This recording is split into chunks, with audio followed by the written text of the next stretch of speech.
Los humanos trazamos el mapa de todos los rincones del planeta. Exploramos selvas y desiertos. Fuimos al espacio, pero solo hemos podido llegar a 11 kilómetros de profundidad de la superficie. Solo una quingentésima parte del camino hacia el núcleo terrestre. Ahora estamos a punto de llegar más profundo. Haremos un viaje al corazón del planeta para alcanzar la última frontera, donde los árboles se abren camino a través de rocas para encontrar agua, donde formas extrañas de vida habitan ambientes mortales y se construyen rascacielos sobre la arena, donde las minas alcanzan el tamaño de una ciudad y donde fuerzas enormes siguen dándole forma a la Tierra. Acompañaremos a científicos, ingenieros y aventureros mientras investigan, exploran y desafían los misterios que yacen debajo. Viaje al centro de la Tierra. Para llegar al centro de la Tierra, hay que hacer un viaje de 6.437 kilómetros a través de los 3 distintos estratos subterráneos. El primero es la corteza terrestre, un estrato superficial y frágil que tiene 32 kilómetros de profundidad. Imagínense que la Tierra fuera un huevo cocido. Los continentes son 3 veces más delgados que la corteza de este huevo y la corteza oceánica es aproximadamente 10 veces más delgada. La corteza contiene muchas cosas en una profundidad relativamente somera. Zonas de carbón, agua, sal, oro, plata y petróleo que se solapan.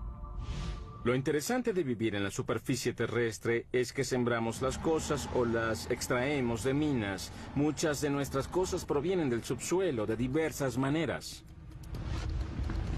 Bajo la corteza yace un estrato más grueso, el manto, un estrato de roca fundida turbulenta de 2.897 kilómetros. Por dentro, el planeta es una región de roca caliente que hierve a temperaturas y presiones que nadie se puede imaginar. A más de 3.871 grados, el manto se agita constantemente y fractura la corteza que está arriba en placas gigantes denominadas placas tectónicas. A diferencia de los otros planetas, las placas le dan forma a la Tierra. Al moverse unos centímetros al año, las placas se incrustan o se separan dando resultados espectaculares. Tenemos volcanes que hacen erupción en la superficie y terremotos, pero logramos sobrevivir en un equilibrio muy delicado. Los volcanes son una fuente increíble de riqueza y de fertilidad. Los volcanes traen nutrientes y materiales frescos a la superficie terrestre. De ahí obtenemos suelos frescos y buenos. De allí provienen nuestros recursos minerales. Ahí se forman. A 2.897 kilómetros bajo el núcleo externo, el hierro fundido es la clave de nuestra supervivencia. Es un campo magnético del ancho de la Tierra que nos protege de la radiación solar. Necesitamos el campo magnético de la Tierra debido a la violencia intensa de nuestro Sol. Finalmente llegamos al núcleo interno, el ambiente natural más mortal de la Tierra. Al llegar al centro de la Tierra, la presión es 3.6 millones de veces mayor a la de la superficie. Es suficiente para reducir este granito a la mitad de su volumen. Nuestro increíble viaje comienza a unos pocos centímetros debajo de nuestros pies. Si peláramos el estrato más superficial de la Tierra, encontraríamos el mundo de los insectos. El de las hormigas es el más amplio. Este podría ser un hormiguero grande. Las hormigas han construido un sinfín de hormigueros debajo de la superficie de cada continente, excepto en la Antártida. Pueden ver las hormigas que salen de la parte superior. Algunas de ellas transportan algo que parece larvas. Las hormigas han estado aquí desde hace 120 millones de años. Precedieron a dinosaurios como el tiranosaurio Rex. Compartieron la Tierra con el estegosaurio y el triceratops. Superan a los humanos en una proporción de 140.000 a 1. No conozco a ningún otro insecto social que se haya extendido tanto. Es una sociedad que se extiende a lo largo de porciones enormes del ambiente terrestre del planeta. Las hormigas son rápidas. Su velocidad es equivalente a la de un humano que corre a 64 kilómetros por hora. Son fuertes. Pueden alzar 20 veces su propio peso. Es como si un hombre adulto alzara un auto. Sin embargo, lo que más hacen es construir hormigueros. Aunque sorprendente, es una tarea vital para los humanos. Los hormigueros ayudan a que el aire y el agua penetren el suelo y lo mantienen fresco y fértil.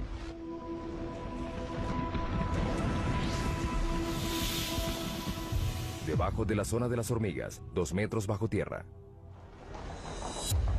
Londres, Inglaterra. A 2 metros bajo estas calles concurridas yacen las venas y arterias que transportan las necesidades de la vida moderna. 45.000 kilómetros de gasoductos, 30.500 kilómetros de cables eléctricos, 64.300 kilómetros de cloacas y el lugar de descanso final para millones de personas. La frase 2 metros bajo tierra se usa mucho para hablar de los fallecidos y enterrados, pero ¿de dónde proviene? Es una historia que data de 1665 en Londres. La ciudad sufría una epidemia de peste bubónica. En plena epidemia llegó a haber más de 7.000 muertos a la semana. El Lord Alcalde de Londres trató de detener la propagación de la enfermedad y ordenó que se excavaran las tumbas de las víctimas de la plaga al menos 2 metros bajo tierra. Se creía que los muertos infectaban a la gente sana y que al enterrarlos a 2 metros bajo tierra se podía contener la enfermedad. Luego, la gente supo que la plaga era transmitida en realidad por las pulgas que portaban las ratas negras. Finalmente, la epidemia de 1665 causó la muerte de 72.000 personas, 1 de cada 6 londinenses. La ciudad no descansó hasta que el gran incendio de Londres acabó con las ratas el año siguiente. Sin embargo, la tradición de enterrar los muertos a esa profundidad se extendió por todo el mundo.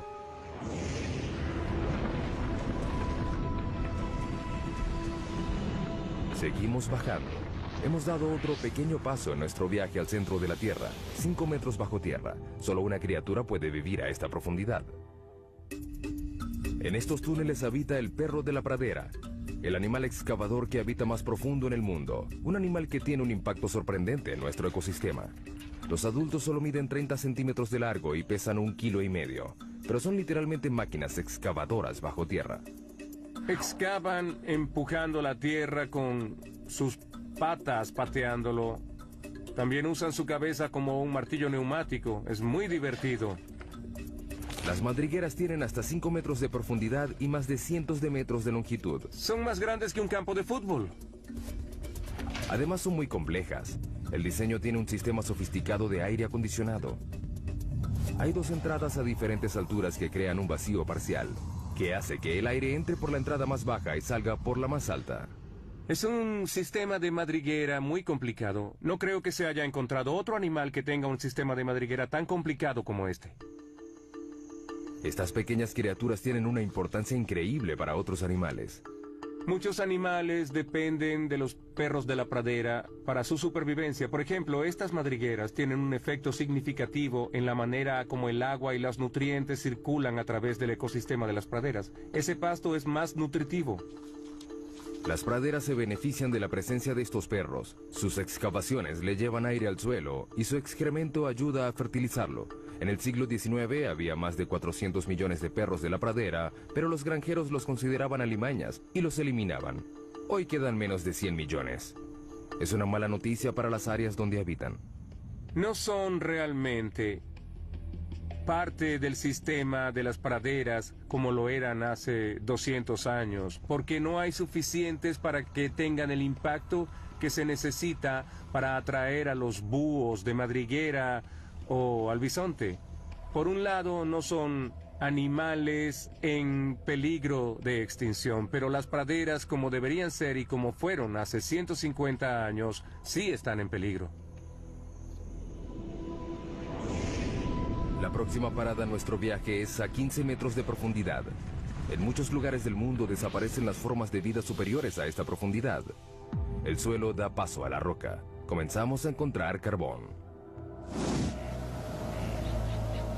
El carbón se formó hace 300 millones de años. Fue un proceso que ocurrió una sola vez. El clima era más caliente y más húmedo que el actual. En las regiones ecuatoriales de la Tierra predominaba un pantano gigante. Los árboles caídos y la vegetación se descomponían en el suelo cenagoso y los sedimentos superiores los comprimieron en rocas. Hoy, el carbón genera 1/3 de la electricidad mundial. Se producen 7 millardos de toneladas al año. Los campos de carbón más grandes del mundo están en China, Rusia y los Estados Unidos. El estado de Pensilvania produce el 1% del suministro mundial. El pueblo de Centralia, en Pensilvania, una vez tuvo 1.500 habitantes. Era una comunidad idílica de un pueblo pequeño. Podrías ir de un lado a otro y conocer a todos. Es un buen estilo de vida.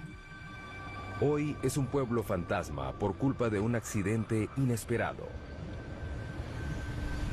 En 1962 incendiaron a propósito la basura en un relleno sanitario al lado del cementerio del pueblo.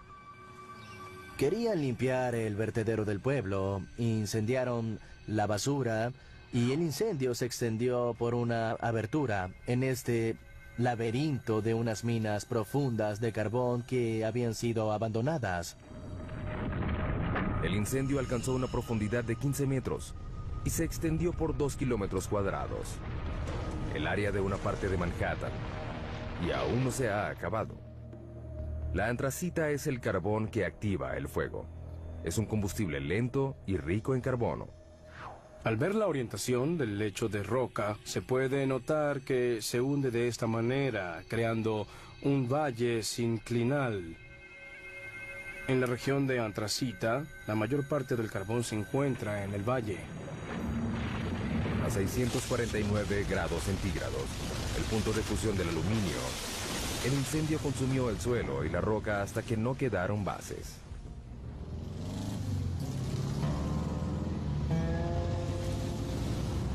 Lo que una vez fue la avenida Locust, la vía principal de Centralia, es en la actualidad una sección de una autopista rural. Es difícil imaginar que esto fue una vez el centro de un pueblo. En esta fotografía vemos cómo era Centralia antes. Estamos en lo que era la estación de servicio de John Codington. Ese árbol muerto de allá es el mismo de la fotografía. Las calles estaban llenas de casas, unas al lado de la otra. Todo eso desapareció, la naturaleza reclamó lo suyo y ya no queda casi nada del antiguo pueblo.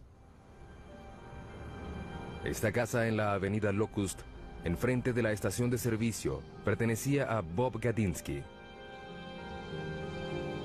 En 1977, mi esposa y yo adorábamos esta casa. Era una comunidad muy unida. Como ven, ya no queda nada más que un monte lleno de maleza. Con el pasar de los años, el incendio creció. Se hizo más fuerte y se avivó. Quemó el paisaje y chamuscó los árboles desde abajo. Aparte del calor y el humo, el fuego despidió un gas nocivo al igual que lo hace hoy en día. Monóxido y dióxido de carbono, sulfuro de hidrógeno y dióxido de azufre. No es recomendable que respires aquí porque estos gases están presentes. Cuando las calles comenzaron a desintegrarse, el gobierno federal entró en acción y en 1984 el Congreso financió la evacuación voluntaria. La mayoría de los ciudadanos de Centralia se mudaron para nunca volver. Era preocupante vivir sobre un desastre. Nos sentíamos atrapados y me preocupaba la seguridad de los niños. Por eso me fui tan pronto como pude. El incendio subterráneo ganó. De 15 a 150 metros de profundidad, el suelo ya dio paso a la roca. Esta es la zona de construcción, el estrato donde nacen los proyectos de construcción más grandes del mundo. Como los trenes subterráneos, hay 52 sistemas ferroviarios subterráneos en el mundo. El más largo está en Shanghái, China. 422 kilómetros de rieles, 55 kilómetros más largo que la ciudad de Nueva York. Sin embargo, el tren subterráneo más profundo del mundo está en San Petersburgo, Rusia, a 100 metros bajo tierra, la altura de la Estatua de la Libertad. Tradicionalmente los túneles se excavaban así, o así. Ahora usan esto. La máquina perforadora de túneles, también conocida como MPT. Las MPT se usaron por primera vez en 1956 para excavar la cloaca del río Humber en Toronto. La máquina mide 122 metros de largo, su cabeza cortante mide 15 metros de diámetro y gira 3 veces por minuto para cortar la roca. Se usa un láser para mantener el rumbo. A medida que las MPT avanzan, se instalan anillos de acero y placas revestidoras de concreto. Las MPT son como fábricas móviles. Por el frente cortan la roca y por detrás dejan un túnel acabado. La MPT es el secreto tras alguno de los megatúneles del mundo, como el túnel de base del Gotardo, que comunica a Suiza con Italia a través de la cordillera más alta de Europa, los Alpes. El punto más profundo del Gotardo está a 2.438 metros, por debajo de los picos de las montañas. Se extiende a lo largo de 58 kilómetros. Es el túnel ferroviario más largo del mundo. La construcción comenzó en 1996. Se necesitaron 4 MPT para perforar 2 túneles paralelos de manera simultánea, de un extremo a otro, a través de 24 millones de toneladas de roca. Tardó 14 años. Finalmente, en octubre de 2010, se logró realizar la perforación final. Antes, los camiones tardaban 4 horas en ir de Zúrich, Suiza, a Milán, Italia. El túnel redujo la duración del trayecto en 90 minutos. Para los ingenieros que construyen túneles, la roca es una pesadilla que deben atravesar. Pero la roca también se utiliza para construir las bases de los edificios más altos del mundo. Nueva York, el hogar de los rascacielos más famosos y más antiguos del mundo. Para mantener en pie estos edificios colosales, los ingenieros anclaron las bases de los edificios al lecho de roca, construyeron una plataforma y construyeron encima de ella. De hecho, el horizonte de Manhattan refleja el estrato de roca que tiene debajo. El anclaje sostiene a la mayoría de los rascacielos, incluyendo el edificio más alto del mundo, el Burj Khalifa de Dubái, que mide 823 metros de altura y tiene bases de 50 metros de profundidad. Pero si no hay lecho de roca, ¿se puede construir un rascacielos? Es un desafío que debieron enfrentar los ingenieros de la próxima parada de nuestro viaje, a 114 metros de profundidad, debajo de uno de los edificios más altos del mundo, las Torres Petronas en Kuala Lumpur, Malasia. Es increíble que estas enormes torres de concreto y cristal estén sobre arena y no sobre roca. Hemos demostrado que se pueden construir casas en la arena con las técnicas de ingeniería adecuadas. La construcción comenzó en 1996. Se planificaron 2 edificios de 88 pisos y 457 metros de altura. Cada torre pesaría 300.000 toneladas aproximadamente. Al principio la idea era construir las bases en el lecho de roca, pero los topógrafos descubrieron que la roca bajo el lugar de construcción tenía pendientes pronunciadas. Era como un acantilado subterráneo de casi 183 metros. Si seguían construyendo, la mitad de las torres quedaría sobre el acantilado y la otra fuera de él. Un llamado al desastre. Si hubiéramos mantenido la posición original, ya no tendríamos torre. Se habría caído. El lugar de construcción era un área limitada en el centro de la ciudad. No había espacio para construir torres completamente sobre la roca. Decidieron más bien alejarlas del lecho de roca completamente. Eso implicaría que las bases tendrían que pasar por el suelo blando a un estrato de arena. Las bases se mantendrían en pie por fricción, la misma fuerza que mantiene un clavo en la madera. El clavo está arraigado a un pedazo de madera de la misma forma como estas pilas de fricción están clavadas en el suelo por debajo de la torre. El equipo de construcción puso manos a la obra. Debajo de cada torre hundieron 104 pilas a 4 metros de distancia entre sí. Era un bosque virtual de concreto y acero. Algunas de las pilas tienen 114 metros de profundidad. En 2011 son las bases más profundas de cualquier edificio en el mundo. La ingeniería subterránea logró lo imposible. 2 torres de 457 metros de altura construidas sobre arena. Desde hace mucho tiempo, los ingenieros han recurrido a la geología para guiarse en su trabajo, pero la geología puede ser impredecible. El término roca da la impresión de que es algo fuerte, pero no siempre es el caso. La roca puede ser muy antigua. Esta roca tiene 1.6 millardos de años. Pero también puede ser vulnerable a un elemento muy simple: el agua de lluvia. A lo largo de millones de años, el agua de lluvia que cae sobre la roca hace que se deforme y se agriete. Estas fracturas pueden ser enormes. Aquí hay una gigante que se extiende por toda esta roca. Finalmente, el agua crea cavernas en las rocas por las que llega a inmensos lagos y ríos subterráneos.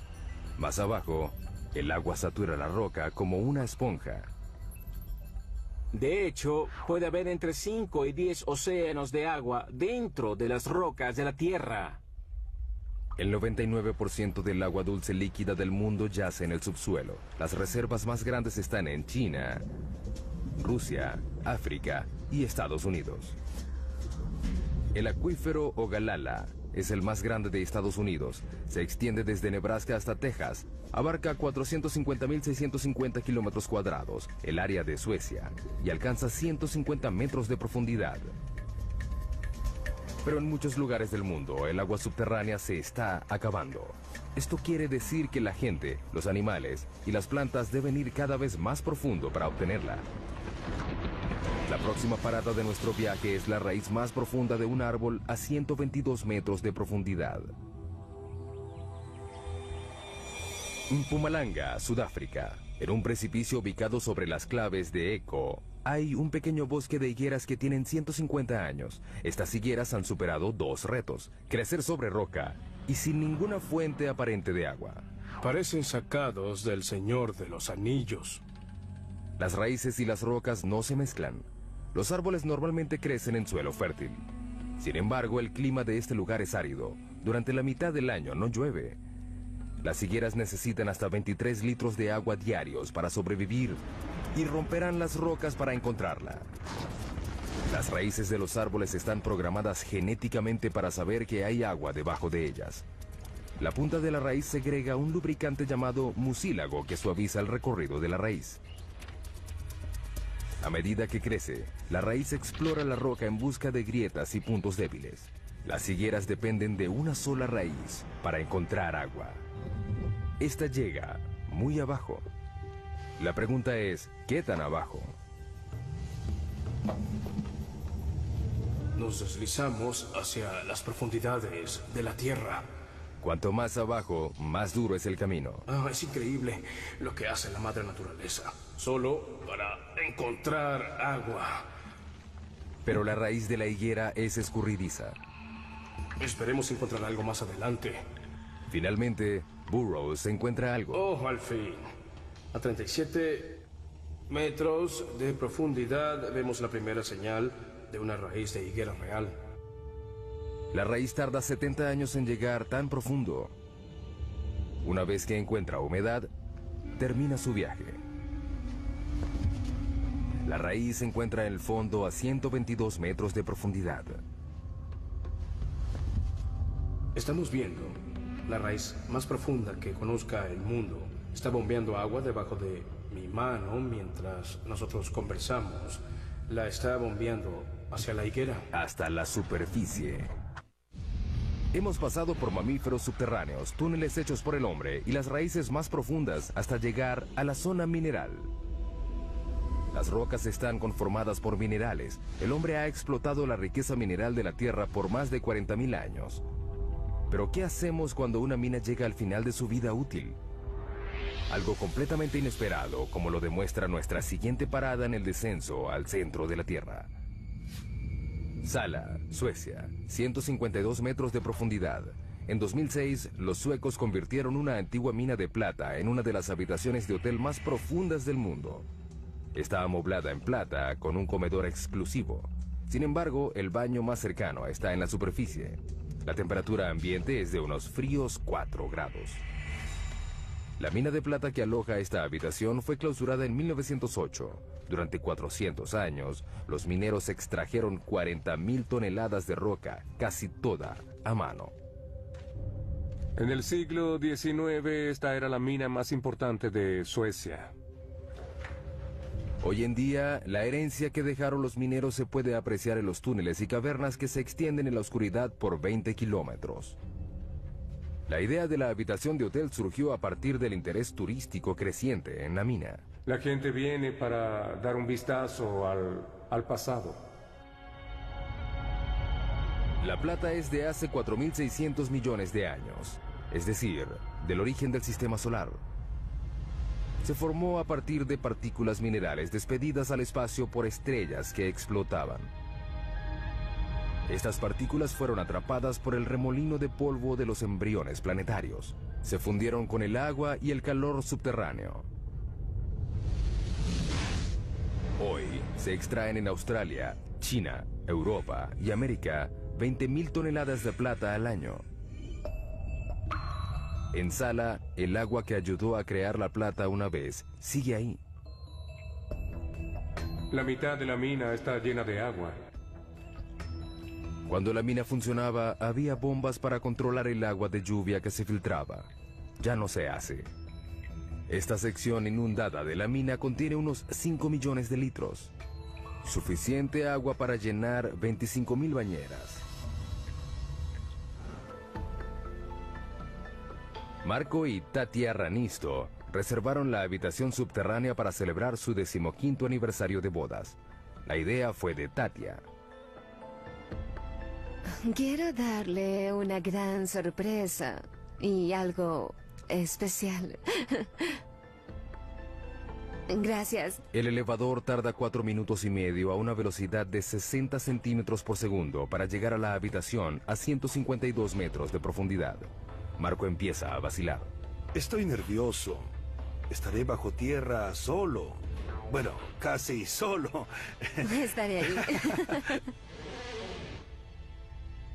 Los Ranisto llegan a su destino. Oh.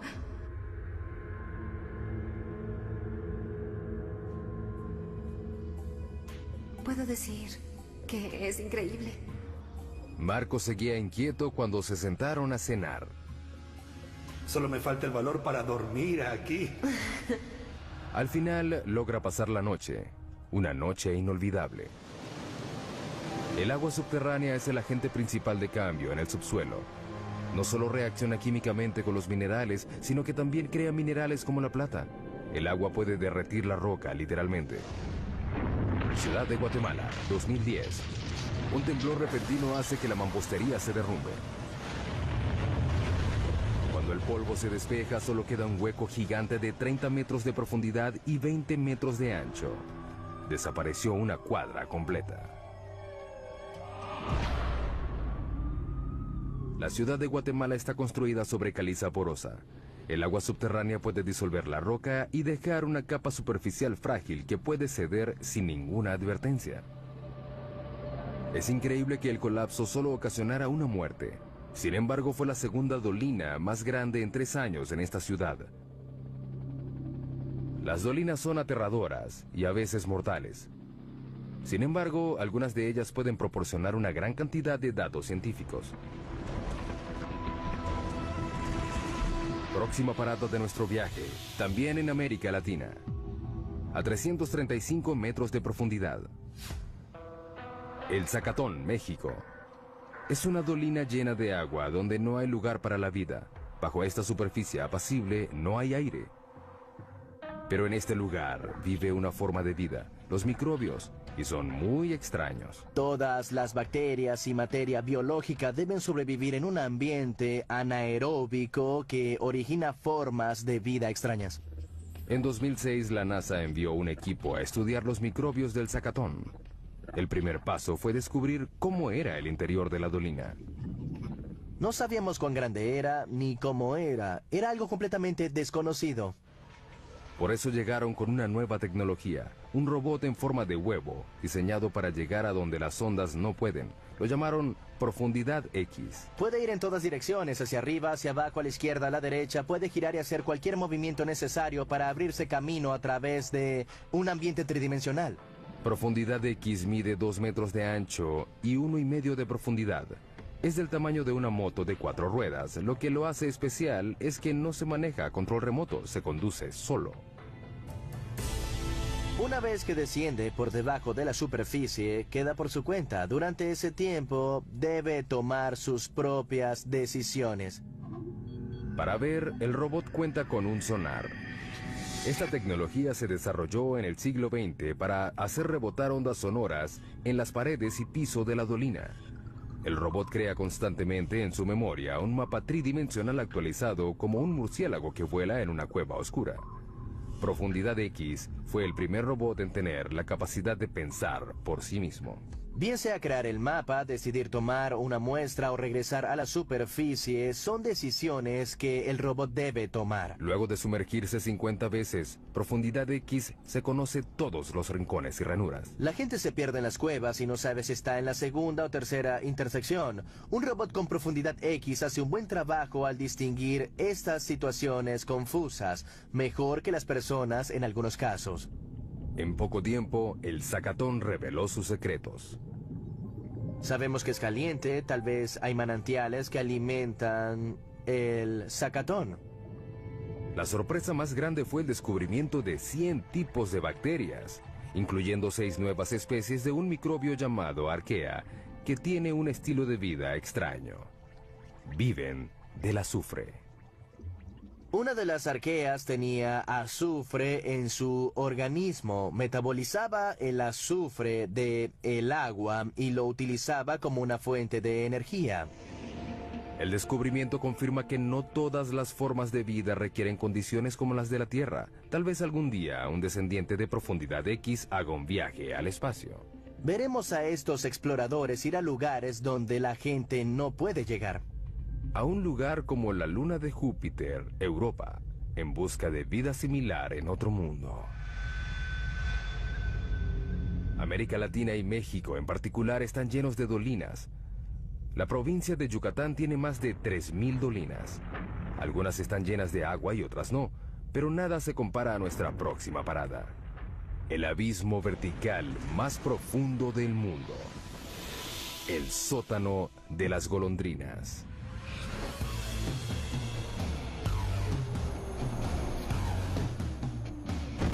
Para cierto tipo de paracaidistas, este lugar representa un reto único. Te paras en el borde, miras hacia abajo y te lanzas. Sientes una corriente de aire.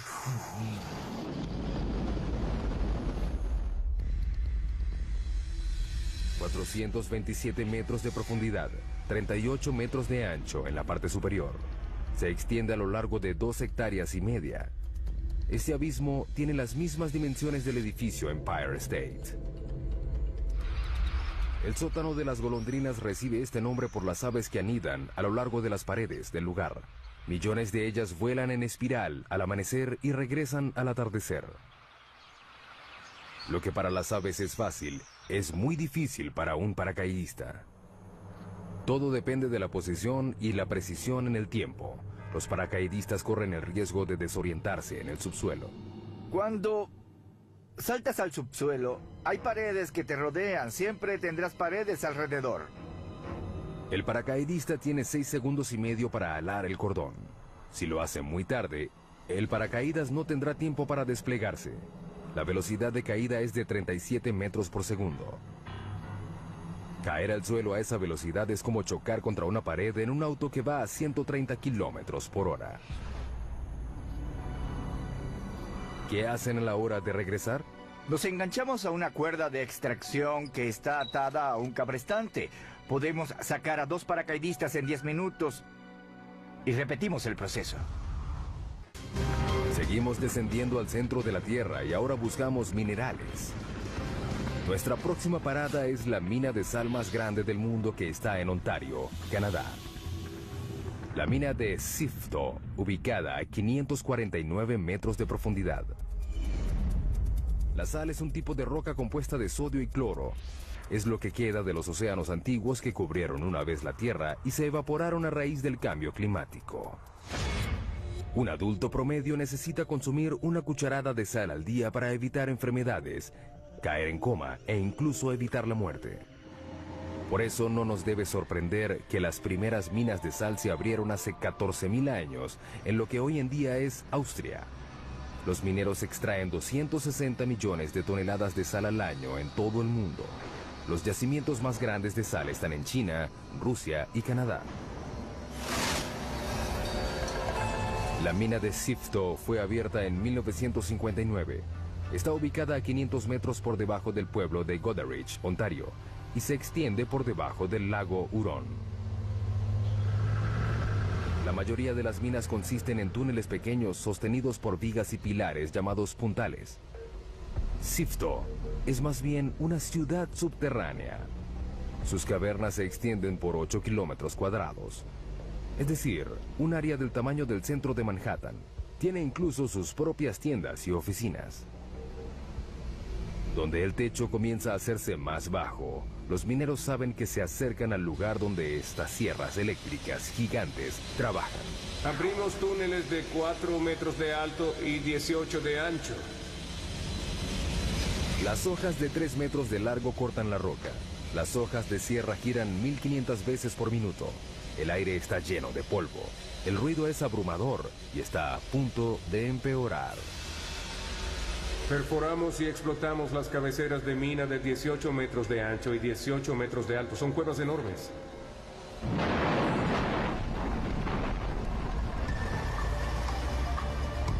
Camiones gigantes transportan la roca recién cortada a la mandíbula de un triturador hambriento.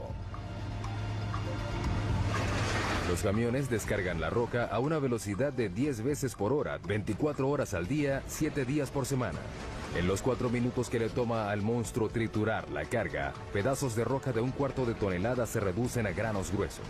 La correa transportadora la lleva a compensación y descarga. Es un tanque grande que llena los baldes de sal que suben y bajan.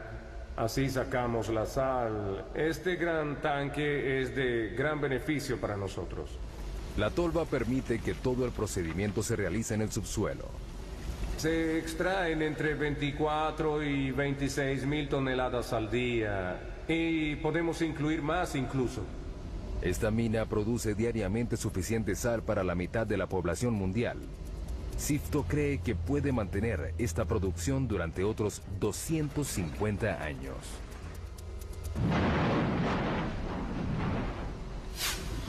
Ahora iremos 183 metros por debajo de la mina de Sifto, a otra mina de sal, en Sondershausen, Alemania.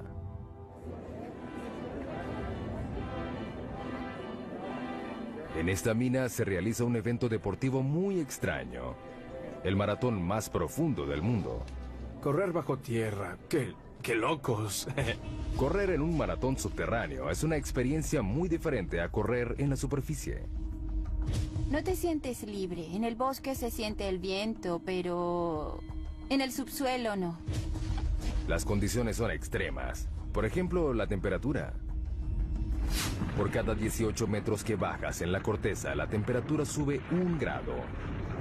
La razón de esto se remonta a hace 4.600 millones de años, al origen de la Tierra. La mezcla de los remolinos de gases y de partículas que formaron el planeta tenía polvo cósmico radioactivo. Cuando se comprimió en roca, liberó su energía radioactiva como calor y aún lo hace. Trabajar en esas condiciones es muy difícil, pero correr es peor. A una profundidad de 732 metros, los atletas deben tolerar una temperatura de 27 grados. Hace mucho calor. Estamos cerca del infierno. 40% de humedad. El aire no es fresco. Ese es el mayor problema. Y un recorrido muy difícil. La carrera se realiza en un circuito irregular que sube y baja 213 metros en cada vuelta. Si te caes aquí abajo, puedes tener lesiones fuertes. A la velocidad promedio de un maratón, el pie pasa 0.2 de segundo en el suelo. Con la fatiga, el pie se queda más tiempo en el suelo. En la mina, cuanto más largo es el contacto, mayor será el riesgo. ¿Ves? Es muy resbaloso. Necesitamos zapatos con un buen perfil como este. Estos tienen un perfil alto, pero podría ser más alto. Necesitas unos zapatos de clavos. Con muchos. Es inevitable que este suelo traicionero tenga una víctima. No se sabe por qué los atletas corren el riesgo de competir en estas condiciones peligrosas. Si les preguntan, todos responden lo mismo. Por placer. Creo que es el maratón más difícil del mundo. ¿Quién puede decir que corrió en un maratón a 610 metros bajo tierra? Luego de pasar medio día bajo tierra, los atletas pueden regresar a la superficie. El calor húmedo, el aire seco y las demás condiciones difíciles son solo temporales. Sin embargo, para los 33 mineros chilenos no fue fácil salir en 2010, cuando el techo de uno de los túneles de la mina de cobre colapsó y quedaron atrapados a 732 metros. Los mineros tuvieron que soportar 27 grados centígrados, un aire tenso y lleno de polvo de roca, oscuridad y aislamiento. No sabían si lograrían salir. Tuvieron que perforar una roca volcánica dura llamada basalto para abrir el hoyo de rescate. Pero esta roca se caracteriza por sus deslizamientos súbitos. Con el temor de provocar otro colapso, equipos de todo el mundo llegaron a Chile a perforar el hoyo de rescate con la última tecnología. Fue un proceso muy lento. Luego de 69 días, los 33 mineros fueron rescatados, uno de los rescates mineros más grandes de la historia. Nos acercamos a los lugares más profundos a los que ha llegado el hombre. Este es el laboratorio científico más profundo del mundo. Hay mucho que hacer aquí. El observatorio Sudbury Neutrino, o Snow Lab, queda a 2 kilómetros por debajo de la región central de Ontario. Hay 2 experimentos en curso, uno que está en la etapa final de la puesta en marcha y otros 3 grandes experimentos que están en construcción. Los científicos de Snow Lab están buscando algo que solo se puede ver a 2 kilómetros de profundidad. Unas partículas diminutas de materia cósmica denominadas neutrinos. Son tan pequeñas que 200 cuatrillones de ellos cabrían en un grano de arena. 200 cuatrillones tiene 26 ceros. No es de sorprender que los neutrinos sean muy livianos. Son partículas increíblemente livianas que normalmente pasan inadvertidas por la Tierra. Los científicos descubrieron los neutrinos en 1956. Están por todo el universo. Para poder ver algo tan pequeño, hay que filtrar los rayos gamma, los rayos X y la radiación ultravioleta que bombardean continuamente la Tierra desde el espacio. Hay que probar que no haya radiación convencional que interfiera en las señales que estás esperando, y para ello se necesita mucha protección radiológica. Por eso el laboratorio está a esa profundidad. Estos rayos cósmicos imposibilitan las mediciones de los neutrinos, que son muy sensibles. Los 2 kilómetros de roca por encima de nuestro laboratorio reducen estos rayos cósmicos por un factor de 10 millones. Para encontrar algo tan pequeño como los neutrinos, se necesitan equipos muy grandes. Cuando buscas una partícula, tratas de aumentar las probabilidades de verlo. Los túneles y cámaras intercomunicados del Snow Lab se extienden por un área de 7.247 metros cuadrados. Es el tamaño de 6 piscinas olímpicas juntas. Parece una estación espacial y no un laboratorio subterráneo. La construcción del laboratorio tardó 18 años y costó aproximadamente $70 millones. Los neutrinos dejan una estela fugaz de luz cuando pasan a través de ciertas sustancias. Esta caverna una vez tuvo 60.000 toneladas de roca. Ahora aloja a esta esfera de 12 metros. La esfera contiene 757 litros de agua pesada.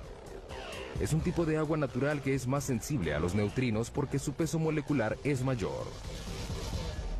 El neutrino causa una reacción que genera luz. Esta luz reacciona con los fotodetectores. Así podemos descubrir su energía y su dirección. Es difícil llegar al laboratorio a esa profundidad. El elevador desciende a 640 metros por minuto. Luego hay que caminar un trecho de 1,5 kilómetros. La temperatura ambiente es de 27 grados. Es muy caliente por la presión que hay a esa profundidad. Alrededor de ellos, la roca está presionada a 551 bares. 500 veces más que la presión de aire en la superficie. El reto para abrir el laboratorio fue crear un ambiente puro bajo tierra. Mantenemos las fuentes de polvo y contaminación al mínimo, limpiando constantemente. Al entrar, los científicos deben someterse a un proceso riguroso de descontaminación para eliminar el polvo que pudiera arruinar los delicados experimentos. Tenemos que quitarnos todo lo que llevamos puesto en la mina. Ducharnos y ponernos ropa limpia que nunca haya estado expuesta a polvo de la mina.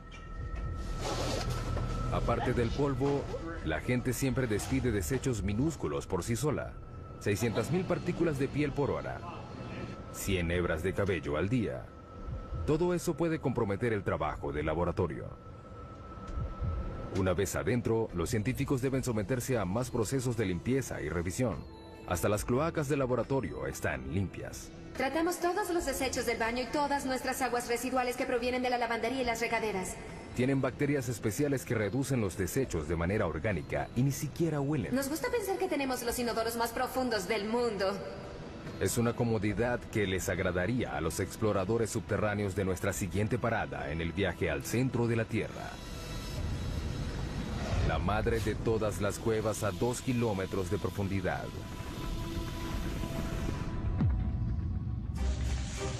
Estos exploradores de cuevas polacos esperan llegar más profundo de lo que haya llegado cualquier otro. Están entrenando para descender a J2, una parte del sistema de cuevas de Cheve, en México. Buscamos la cueva más profunda del mundo. La erosión del agua de lluvia creó J2. El descenso implica grietas, caídas verticales y cámaras inundadas. Pasar por este camino subterráneo no será fácil. Tenemos que entrenar constantemente para poder lograrlo. El descenso de 2,5 kilómetros es tan profundo como la altura del monte Santa Elena. Los exploradores de cuevas van equipados como alpinistas subterráneos, con arneses, cuerdas, ganchos y cascos. Las condiciones de la cueva Kasprowa, Nisia, en Polonia, son similares a las de J2, pero no tan profunda. A medida que el equipo desciende, el pulso aumenta a 140 latidos por minuto. Los exploradores queman unas increíbles 6,000 calorías diarias, el doble de lo normal. Hay que llevar mucha comida durante la exploración. En la expedición real, cada explorador llevará más de 27 kilogramos de comida a un campamento base casi a la mitad del camino. Aunque es muy agotador llevar toda esa carga de comida a menos de 1 kilómetro, es vital. Simplemente se necesita llenar el estómago. Así es. A los exploradores de cuevas les encanta estar bajo tierra. Cuanto más angosta y pequeña sea la cueva, mejor. Para mí es como estar en un parque, jugando con mis amigos. Pero la J2 real no es ningún juego para niños.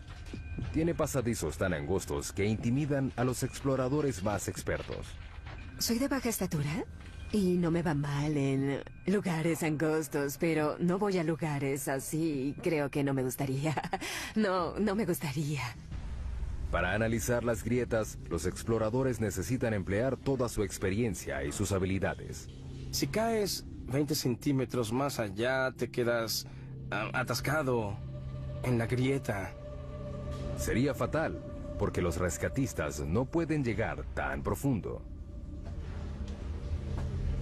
El descenso continúa. Los exploradores siguen adelante. Vas a lo profundo a medida que vas descendiendo. Debes olvidarte de salir. Debes seguir adelante. El mayor reto de J2 es el agua. La cueva desciende a través de una serie de cámaras inundadas llamadas sumideros. Pasas 3 días gateando, saltando, escalando y descendiendo para llegar al pasadizo inundado de agua que debes atravesar con los equipos de buceo. Que comience el juego. Si llueve mientras están bajo tierra, el equipo corre el riesgo de quedar atrapado. En la última expedición a J2, 2 equipos quedaron atrapados en la cueva. Mientras el entrenamiento avanza, los exploradores ansían el regreso a México. Éramos un equipo de 6 personas, descubrimos la entrada de la cueva y sentimos que es nuestra. A esta profundidad hay agua y aire, pero no hay sol. Por eso, los exploradores de cuevas casi no encuentran seres vivos. Para buscar pistas sobre el origen de la vida en la Tierra, los científicos deben llegar más abajo, al fondo del mar. Por todo el fondo del mar hay agua que transporta vida microbiana. Cerca de la costa de Vancouver, Columbia Británica, el sumergible Alvin entra al agua. Para nosotros estos estudios son como las misiones Apolo. Alvin es un mini submarino de aguas profundas de 16 toneladas y 7 metros de largo. Lleva una tripulación de 3 personas a 2,5 kilómetros de profundidad, en busca de microbios producidos en el interior de la Tierra. En la superficie no hay nada similar a los microbios. No podemos reconocer al menos el 75% del contenido genético de este tipo de vida. Eso es lo que Alvin busca. Agua caliente que sale de los respiraderos que vienen debajo del lecho marino y es rica en microbios. Estamos empezando a entender que están allí, pero no sabemos exactamente cómo. Los respiraderos pueden alcanzar temperaturas de hasta 400 grados. Son producidos por el movimiento de las placas tectónicas. La costa de Vancouver está sobre la placa Juan de Fuca, una de las más de 12 placas que están en movimiento constante. Cuando los bordes de las placas se separan, crean fisuras grandes en el lecho marino. A través de ellas, el agua es succionada, calentada en el subsuelo y despedida de nuevo al océano en un ciclo continuo. Esta agua porta consigo los microbios. El equipo de Edwards no tiene idea de cuán lejos llega esta vida dentro de la corteza. Eso es lo más impresionante. No sabemos dónde acaba la vida. Para descubrirlo, insertarán sensores conocidos como corchos en una sección de 3.237 kilómetros cuadrados del lecho marino, un área del doble del tamaño de la ciudad de Los Ángeles. Los corchos de 2,5 metros están equipados con monitores de temperatura y de presión. Se llevan a 457 metros por debajo del lecho marino, a un total de 3,2 kilómetros por debajo de la superficie. Los corchos rastrean el recorrido del agua caliente dentro de la corteza terrestre. Tenemos que entender realmente cómo fluye el agua y qué tipo de microbios hay allá abajo. Sigan el agua, ahí estarán los microbios.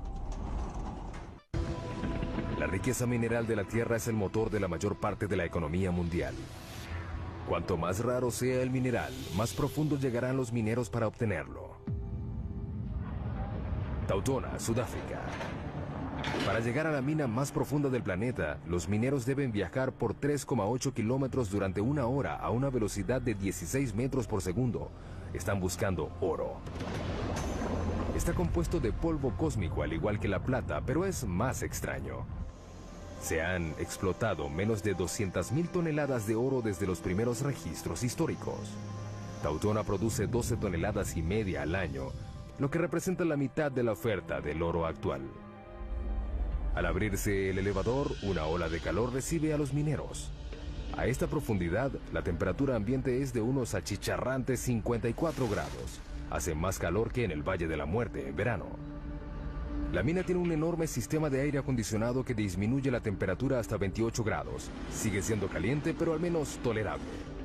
Mientras los 5.600 mineros que trabajan aquí sudan en las galerías y túneles de la mina, deben estar atentos al techo. A esta profundidad, cualquier temblor puede desatar un mini terremoto subterráneo. Las rocas que caen a partir de este dejan algunos muertos cada año. La siguiente parada de nuestro viaje es 3 veces más profunda que la mina de Tautona. Es el lugar más profundo que ha alcanzado el hombre alguna vez. En el oeste del Pacífico, a 11,2 kilómetros de profundidad, yace el abismo Challenger. Es un corte profundo del lecho marino de 69 kilómetros de ancho que se extiende por 2.543 kilómetros, la distancia entre Nueva York y San Antonio, Texas. El peligro en este abismo no es el calor ni los temblores, es la presión.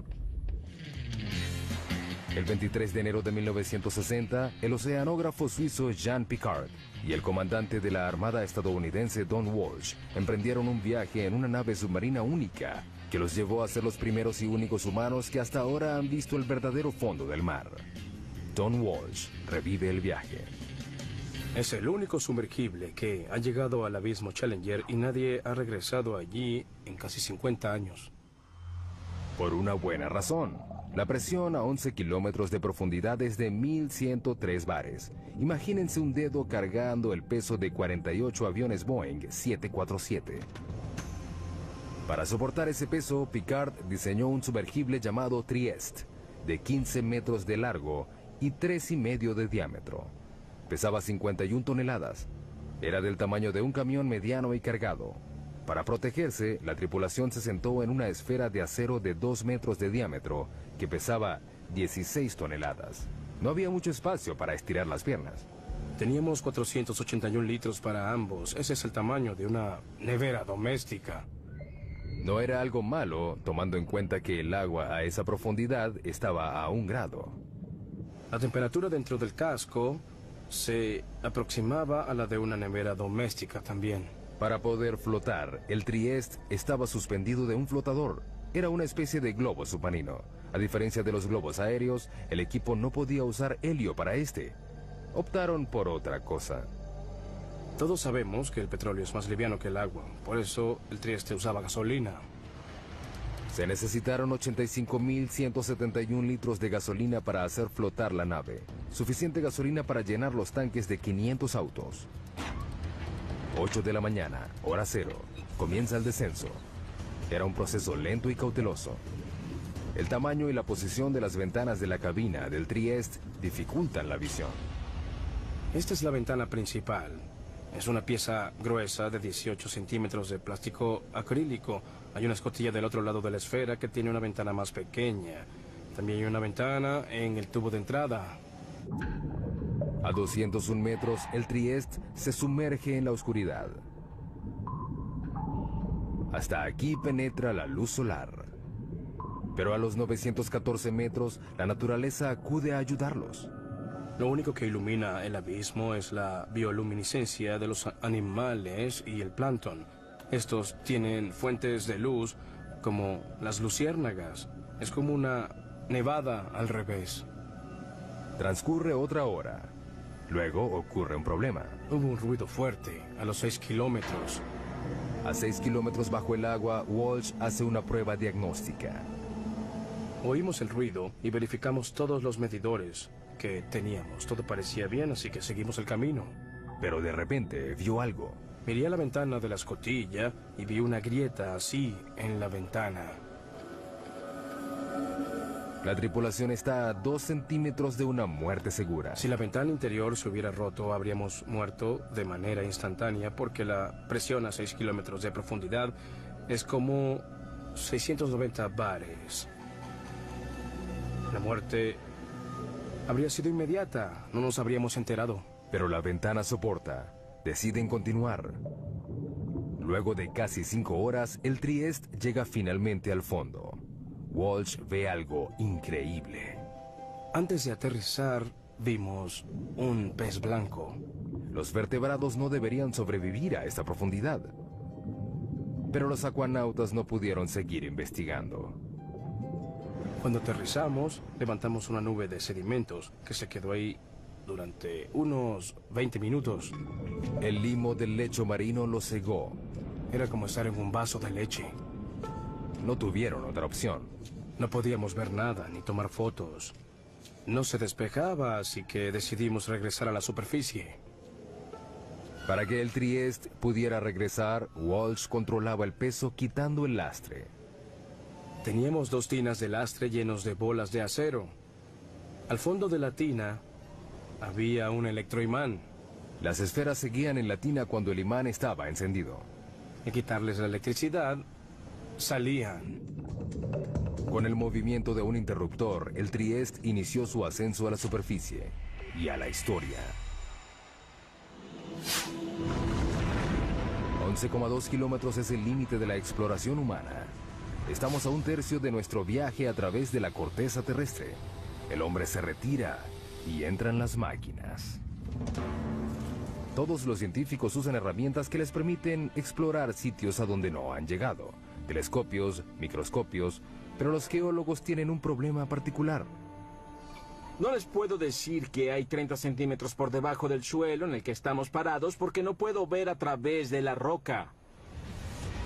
La solución parece obvia: perforar y mirar. Pero ese enfoque está minado de problemas.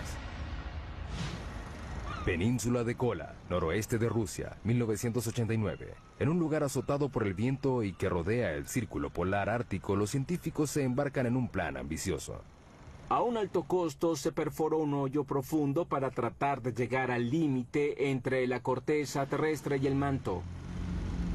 Son 35 metros de profundidad. Para reducir la fricción, utilizaron un método de perforación nuevo. En vez de hacer girar toda la sarta, ahora solo gira la mecha bien lubricada, con lodo y aceite. A 6,4 kilómetros encontraron fósiles de plancton antiguo de 18 millones de años en un estado de preservación sorprendente. A 11 kilómetros encontraron roca de 4.400 millones de años. El zircón, el mineral más antiguo del planeta. Pero con cada metro que perforan, la temperatura aumenta. A los 12 kilómetros la temperatura alcanza 299 grados. La perforación se detiene de repente. La temperatura aumenta rápidamente a medida que entras al planeta. Cuando perforas hoyos muy profundos, el metal de tu taladro comienza a derretirse. Durante los 14 años siguientes se intentó reanudar la perforación, pero todo fracasó. No tenemos equipos ni los materiales que soporten las temperaturas y las presiones que hay a decenas de kilómetros de profundidad. El hoyo superprofundo fue abandonado en 2003. ¿Qué hacen los geólogos si no pueden perforar? Pues usan sus oídos. No vemos lo que hay dentro del planeta, lo escuchamos. Estos ecógrafos se conocen como sismógrafos y siguen los sonidos hechos por el movimiento de las rocas en el subsuelo. Literalmente escuchan los terremotos. En promedio, hay un terremoto de magnitud 6 o más cada 3 días. Hace que todo el planeta tiemble. Las vibraciones cambian según la densidad de la roca. Estos son datos que los geólogos pueden leer. Hemos podido crear imágenes tridimensionales de todo el planeta mediante el seguimiento de miles de sismos hechos con miles de sismógrafos durante muchos años. Todo el mundo depende de los recursos que están bajo nuestros pies. La próxima parada de nuestro viaje es en el campo petrolero más profundo de los Estados Unidos, a 11,2 kilómetros por debajo del Golfo de México. Cuando están en operación, más de 6.000 plataformas petroleras explotan las costas de Texas y de Luisiana con la capacidad de suministrar el 25% del petróleo estadounidense. Pero no es fácil de encontrar. Está a 1,5 kilómetros bajo el agua y a 10 kilómetros dentro de la roca. A medida que se va dificultando el hallazgo de petróleo y gas, se van perforando hoyos cada vez más profundos en aguas cada vez más profundas. Se está desarrollando una revolución en la perforación en aguas profundas en las costas de Egipto, África Occidental, Brasil y el Golfo. Es impresionante que tengamos la tecnología para perforar tan profundo. Pero la tecnología tiene limitaciones.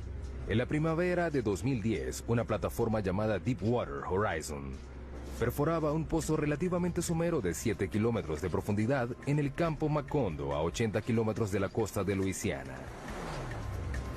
20 de abril, 10 de la noche, la plataforma es sacudida por una explosión. A 56 kilómetros de distancia se avista una bola de fuego. Mueren 11 trabajadores petroleros y hay 17 heridos. En el lecho marino a 1,5 kilómetros, el cabezal de pozo roto descarga hasta 60.000 barriles de petróleo diarios. Un barril tiene 159 litros. Es como 450 camiones cisterna al mar. Aproximadamente se derramaron 5 millones de barriles de petróleo. Ha sido el peor derrame petrolero en Estados Unidos. ¿Pero qué fue lo que sucedió? Deepwater Horizon ya había perforado pozos a 11 kilómetros del fondo del campo petrolero del Golfo durante el otoño anterior en otro lugar. En comparación, la perforación en Macondo era casi rutinaria, pero las apariencias engañan. El Golfo es uno de los lugares más difíciles de perforar. La plataforma continental, en 1,5 kilómetros, se transforma de manera abrupta en una serie de arrecifes pronunciados, valles con cañones y volcanes de lodo de hasta 152 metros de altura. La geología es muy complicada. El petróleo debajo de este lecho marino accidentado se extiende por una grieta de roca de 35 millones de años y 244 metros de grosor. Está atrapado bajo una presión enorme, 100.000 veces mayor a la superficie. El peso de la roca superior presiona hacia abajo. Eso aumenta muchísimo las presiones en el fondo del pozo. Además de la presión, los perforadores se pueden encontrar con bolsillos potencialmente peligrosos de gas metano congelado, conocidos como hidratos. Si perforas uno por accidente, puede ser un gran problema. Al calentarse por la fricción de la perforación, el metano explota en el pozo y libera cantidades enormes de volumen de petróleo. Muchos investigadores le atribuyen la causa de la tragedia del Deepwater Horizon a un bolsillo de metano congelado. La tecnología convencional de barrido no siempre puede identificar estos bolsillos. Es un desafío para la exploración petrolera. La gente no sabe cuánto porque es muy difícil crear la imagen sísmica.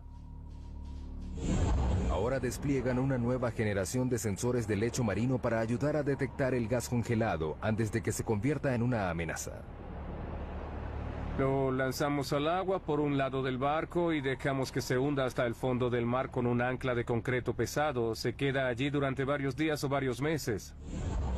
A diferencia de los sismógrafos convencionales, este sensor de lecho marino no mide las ondas sonoras generadas por el movimiento de las placas tectónicas de la Tierra, sino que detecta la electricidad.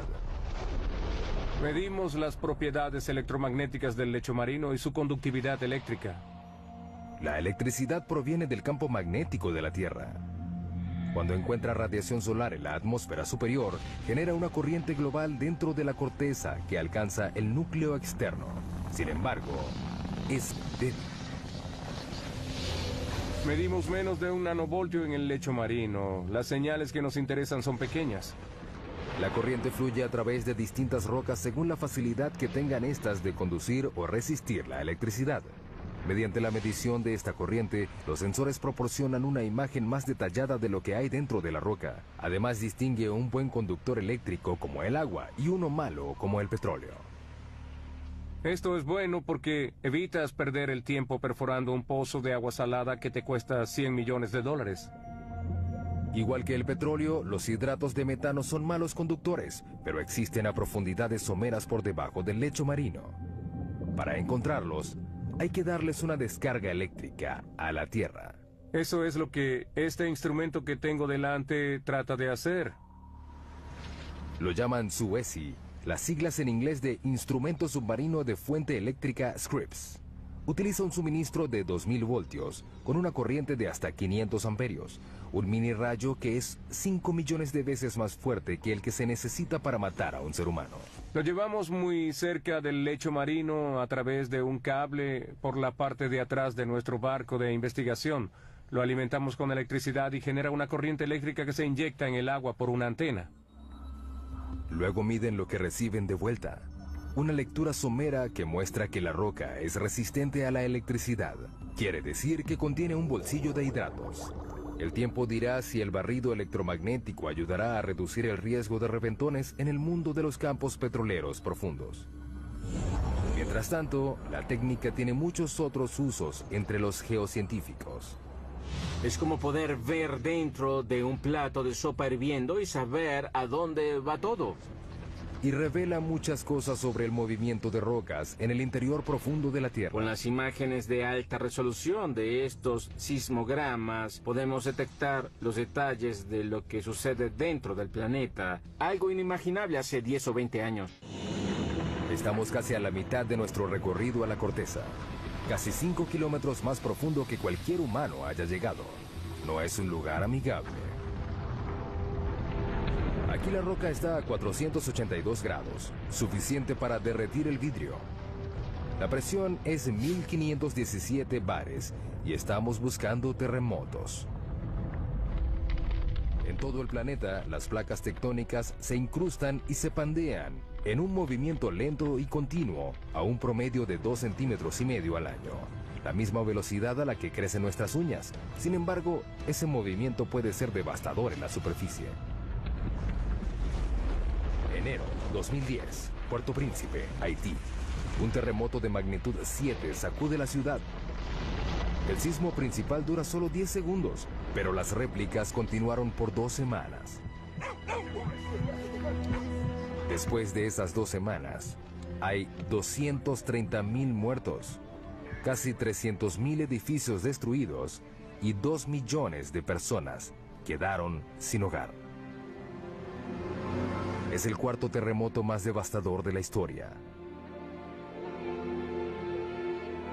Los terremotos tienen un potencial de ser los desastres naturales más catastróficos. En Haití, la falla que causó este desastre solo tenía 64 kilómetros de largo y se movió solo 2 metros. Pero los temblores desataron fuerzas inimaginables. Hay mucha energía almacenada en la Tierra y sube a la superficie en forma de onda. El sismo movió la Tierra como una sábana en ondas de hasta 4 metros de alto. Cuando golpea la superficie, la onda se concentra allí, se refleja y regresa. Puede tener el doble de intensidad de la onda de ese lugar. Estamos en el Centro de Investigación de Ingeniería Sísmica de la Universidad de California en Berkeley. Los científicos de este centro se ganan la vida rompiendo cosas. Estos son algunos de los modelos probados de las columnas esquineras. Pueden ver que están muy dañados. Estas pilas de escombros son los restos de pruebas de laboratorio, el fruto del trabajo científico que ha hecho posible la creación de edificios antisísmicos perfectos. Los científicos ya aprendieron la lección.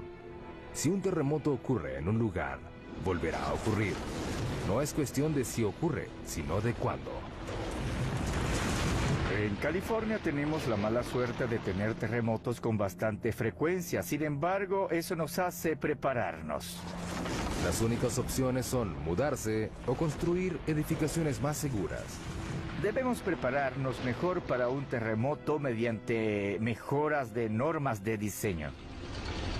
Durante un terremoto, el movimiento más peligroso no es el vertical, sino el horizontal. Este ingeniero trabaja en un diseño que hace las paredes más resistentes a los movimientos horizontales mortales que derriban los edificios. Creamos este tipo de conexión que puede transferir cargas laterales. Estas paredes están unidas por placas de acero que soportan la tensión. Las placas se pueden romper sin que la pared completa colapse. Las paredes están hechas con una mezcla de concreto y fibra, que las hace más flexibles y menos quebradizas. Están diseñadas para que se dañen. El equipo de Berkeley usa una variedad de equipos para someter a los nuevos diseños a un proceso lento de destrucción. Ese bloque de concreto inmenso mide 8 metros y medio de largo por 8 de alto. Pesa 300 toneladas. Hay mucha energía latente encerrada en esa masa. Cuando estos 4 martillos hidráulicos enormes empujan el bloque, le transfieren la energía a la estructura que se está probando. En este caso, se prueba un armazón de columnas y vigas similar al de un rascacielos. Nadie sabe cómo responderá la estructura. Es la primera vez que probamos algo de este modo. El objetivo es llevar la estructura al límite. El edificio se inclina en una dirección y las vigas rotan en sentido contrario a las columnas. El acero se pandeó, pero el armazón sobrevivió. Es un inicio prometedor para el diseño. Pero la única manera de asegurarse de que una estructura soportará un terremoto es creando uno. Esta es la mesa de temblores. La mesa de temblores nos permite crear un terremoto cuando queramos. Como su nombre lo indica, las mesas de temblores crean temblores a escala real, que sacuden edificaciones a escala real. Podemos simular 6 componentes del movimiento. La mesa puede mover la edificación hacia adelante y hacia atrás, hacia arriba y hacia abajo o hacia los lados para recrear lo que sucede. El objetivo no es analizar por qué se caen los edificios, sino por qué permanecen de pie. Una de las cosas que queremos predecir es cuándo una estructura colapsará completamente y cuándo colapsará solo de manera parcial. Los terremotos han matado a millones de personas, pero el movimiento tectónico que los ocasiona también forma parte de un ciclo global que es vital para la salud del planeta Tierra. La vida humana no habría evolucionado si no fuera por la tectónica de placas. Sin la tectónica de placas tendríamos un solo océano gigante en la superficie y no tendríamos ningún animal terrestre. El ciclo de creación de la superficie terrestre voltea virtualmente la Tierra. Esto es una amonita, un fósil que vivió en el fondo del océano. Lo impresionante de esta roca es que proviene de la base del monte Everest. Lo más impresionante de todo esto son las fuerzas que la trajeron a la parte de arriba del planeta, que debieron ser enormes e increíbles. La fuente de estas fuerzas yace aún más profunda que las placas tectónicas. Nuestra próxima parada en el viaje al centro de la Tierra. A 35 kilómetros de profundidad entramos al manto, una vasta región de 2.897 kilómetros, que contiene el 70% de la masa del planeta.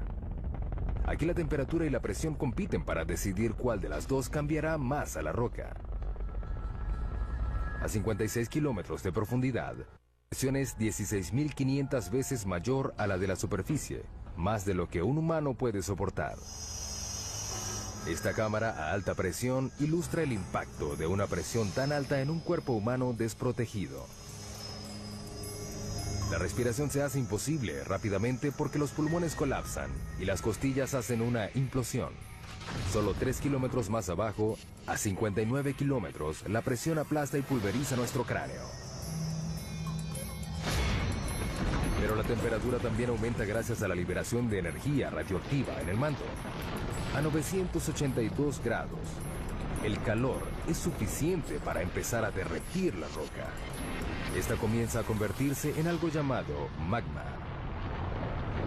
El magma es lo que ocurre cuando la roca alcanza su temperatura de fusión y pasa de estado sólido a líquido.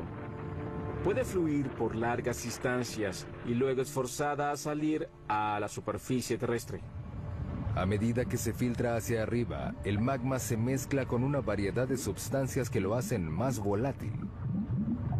El magma es una combinación fascinante de roca fundida y gases disueltos como agua y dióxido de carbono.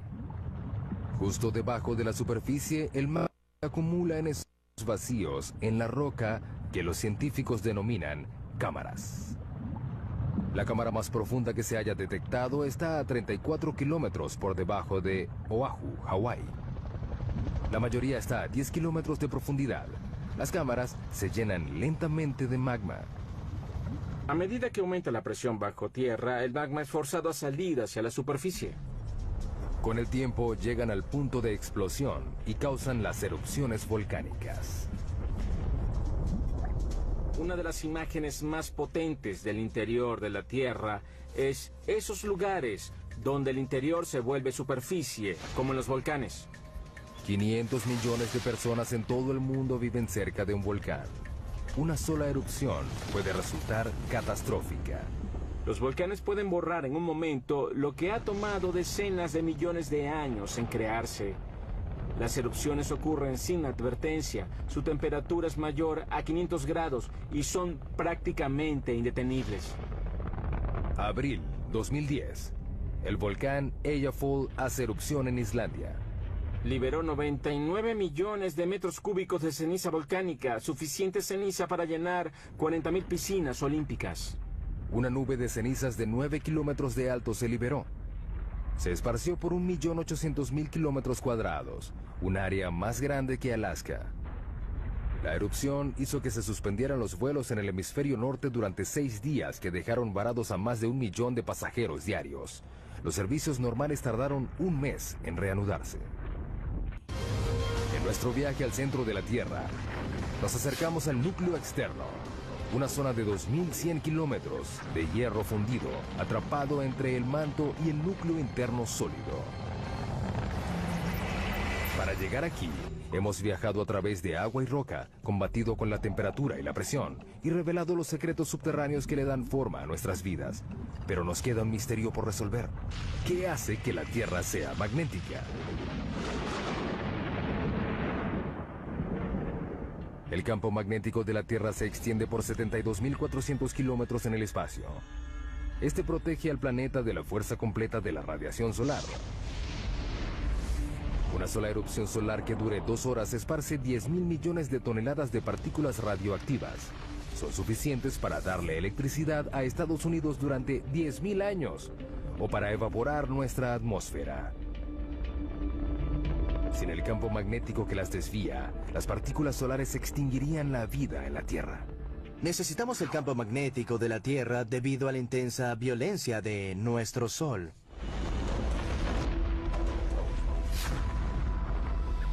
El campo se origina en el núcleo externo rico en hierro. Nuestra próxima parada a 2.897 kilómetros de profundidad. Aquí la temperatura es de 4.427 grados, suficiente para superar la presión rígida y fundir el hierro. A medida que se mueve, el hierro fluyente genera electricidad. Los científicos denominan esto como el efecto dínamo. El efecto dínamo consiste en generar campos magnéticos a partir del movimiento.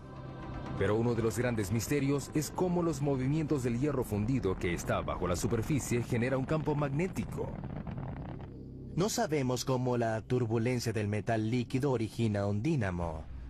Es un movimiento de convención turbulento y desordenado. Esta esfera gigante puede darnos algunas respuestas. Es un modelo mecánico de la Tierra. Es parte de un experimento de la Universidad de Maryland que busca descubrir por qué la Tierra es magnética. La esfera tiene 7 metros de ancho, pesa 23 toneladas y rota a una velocidad máxima de 130 kilómetros por hora. Tratamos de obtener velocidades tan altas como sea práctico, para así intentar simular las condiciones del planeta. El núcleo externo está hecho del mismo material de la esfera, el hierro, un buen conductor eléctrico. El núcleo interno ya es magnético, pero es débil. Nadie sabe exactamente por qué, pero al igual que un dínamo gigante, la corriente que se mueve a su alrededor crea un campo magnético. Por supuesto, Lathrop no puede reproducir las condiciones reales del núcleo externo. No podemos ir al núcleo, por eso no podemos ver directamente qué sucede. Pero cree que puede aproximarse. Debe llenar la esfera de 3.220 metros cúbicos de un líquido. Hasta ahora solo ha usado agua, pero ha planificado usar sodio líquido hirviendo.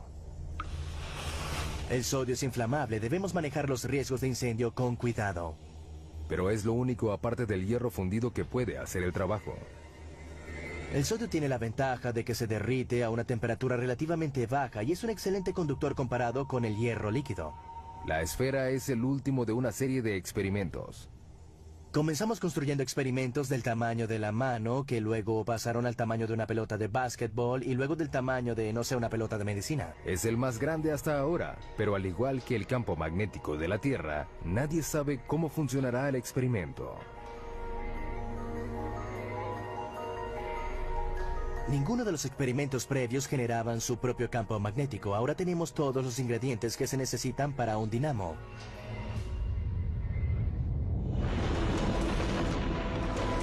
Casi 6.400 kilómetros de profundidad, llegamos al final de nuestro viaje, el núcleo terrestre.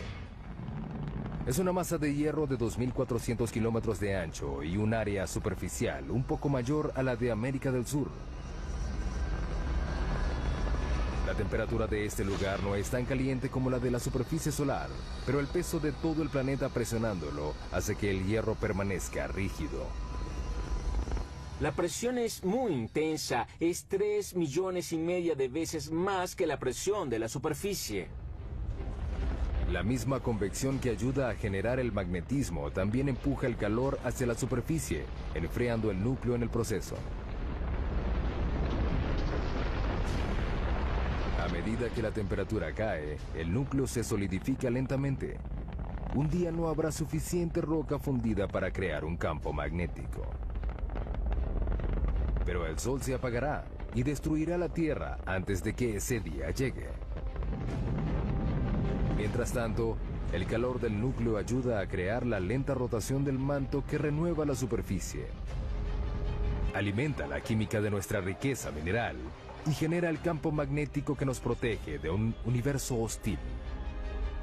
Las probabilidades de encontrar otro planeta como la Tierra son muy pocas. Hemos llegado al final de nuestro viaje a casi 6.400 kilómetros de profundidad. Vimos túneles que atraviesan montañas y minas del tamaño de una ciudad. Pasamos por incendios e inundaciones. Soportamos terremotos, volcanes y presiones que trituran nuestros huesos. Finalmente descubrimos el secreto más profundo de la Tierra, que lo que ocurre debajo es lo que realmente la mantiene viva.